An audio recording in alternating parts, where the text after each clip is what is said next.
was in statistics.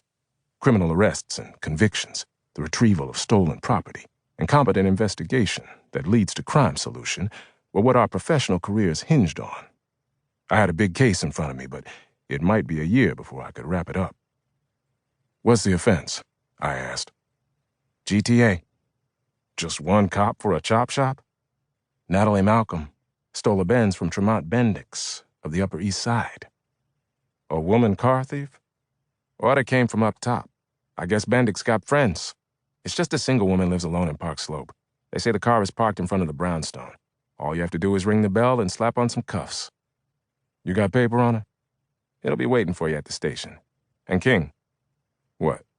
Glad only used my middle name when he wanted to make a point. "Don't mess it up. I'll send you a text with all the details." The purple Benz was parked in front of her place. It had the right plates.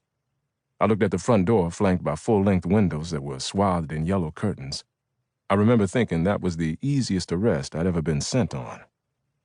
"Yes," she said, opening the door maybe a minute after I rang. Her tan eyes seemed to be staring through a fog at me. She had red hair, and the rest, pure Tallulah.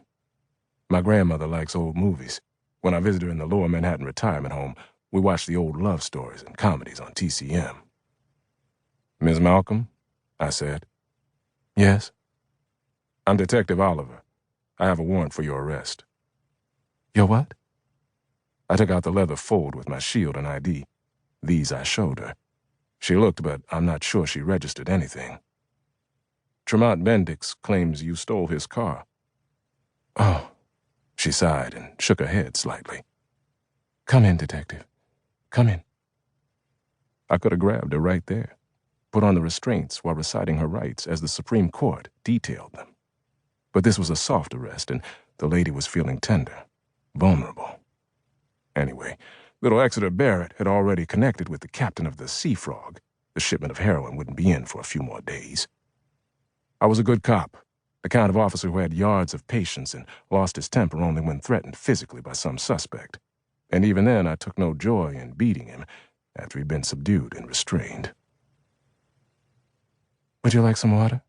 Natalie Malcolm asked. "The good stuff's all been packed away." The living room was filled with boxes, bulging duffel bags, and piles of books and electronic equipment, along with clusters of potted plants. "What's going on here?" I asked, as if reciting a line that had been written for me. "This is what Tree calls me stealing his car." She was wearing a sheer and shimmery green housecoat with nothing underneath. I hadn't paid close attention at first. When I got there, I was still intent on the job. "I don't understand," I said. "For the past 3 years, he's paid my rent and left me the Benz to use as my car," she said. Her tan eyes had turned golden under electric light.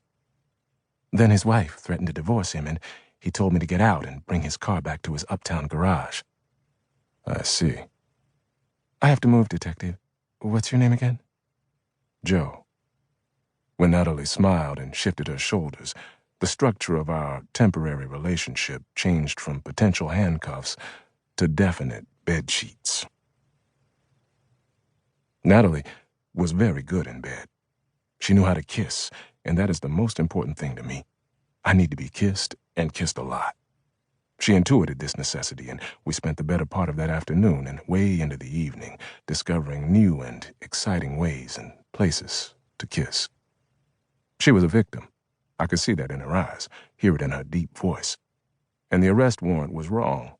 A man leaving his car at a girlfriend's house, a house he paid the rent on, had no expectation of her returning that automobile to his garage. The next morning I'd make my report and get back to the docks where the real crime was happening. When I opened my eyes, Monica Lars, my wife at the time, was already awake and making breakfast for her and Asia Denise Oliver, our 6-year-old daughter. I woke to the smell of coffee and the memory of Natalie kissing my spine in a place I could not reach. I'd left her when my shift was over. I'd showered and changed at the station and got home in time for a late supper.